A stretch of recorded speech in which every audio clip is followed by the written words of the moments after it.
अस्सलाम वालेकुम नाज़रीन, मैं आपका मेज़बान सैयद अब्दुल रऊफ। आप देख रहे हैं स्टार न्यूज़ एक्सप्रेस। आइए डालते हैं आज की अहम खबर पर एक नज़र। रहमत नगर श्रीराम नगर गंगागढ़ में मनी वाटर प्लांट पर कब्जा करने आए रेवेन्यू अफसरान ने सीपीएम पार्टी के इंतबाह के बावजूद मनी वाटर प्लांट्स के मालिकान को बिलाजवाज जब्त करने की धमकी देकर हरासा करना बंद किया। जैसे कि तमाम मालिकान ने शिकायत की कि इनमें से एक सीपीएम लीडर था। टीएसआई शीशेगिरी राव की क़ियादत में सीपीएम लीडर वहां पहुंचे और ओहदेदारों से पूछगछ की। हुक्काम को हैदराबाद शहर के तमाम वाटर प्लांट्स को जब्त करने को कहा गया था। सीपीएम की क़ियादत में बड़े पैमाने पर धरना मुनक़िद किया गया।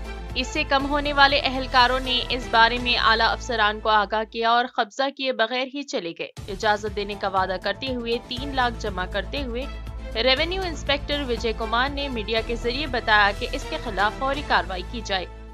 आइए नाज़रीन देखें यह रिपोर्ट। మా డివిజన్ రైమందార్ ఒకటే లేదు. రైమందార్లో కూడా తెలియని 34 ఉన్నాయి. ఖాళీని మా 15 బ్యాండ్ల మీద వచ్చేసి ఊరికే మాకు ఇది తలనొప్పి అయిపోయింది. యూసఫ్ కూడా ఫస్ట్ అయితే మా డివిజన్ యూసఫ్ కూడా వెంకటగిరి కృష్ణానగర్ చుట్టుపక్కల ఏమైతుంది అన్ని బంద్ చేయండి.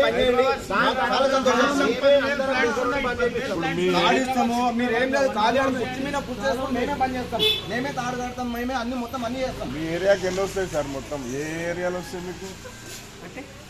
ఖైరతాబాద్కి ఎన్ని ఏరియాలు వస్తుంది? రెమందార్ ఒకటే వస్తుందా? అన్నీ వస్తాయి కదా, మరి అన్ని బంద్ చేయండి సార్. ఇది ఒక్క దాని మీద ఎందుకు పడ్డారు? అది కూడా డబ్బులు ఇచ్చిన వాళ్ళ మీదనే. మళ్ళీ సార్ డబ్బులు ఇచ్చినాము, మళ్ళీ పైనుంచి ఇది ఒక సార్ ఆ డబ్బులు తొలగేయండి, అన్ని బంద్ చేయండి, మేము కూడా బంద్ చేస్తాం.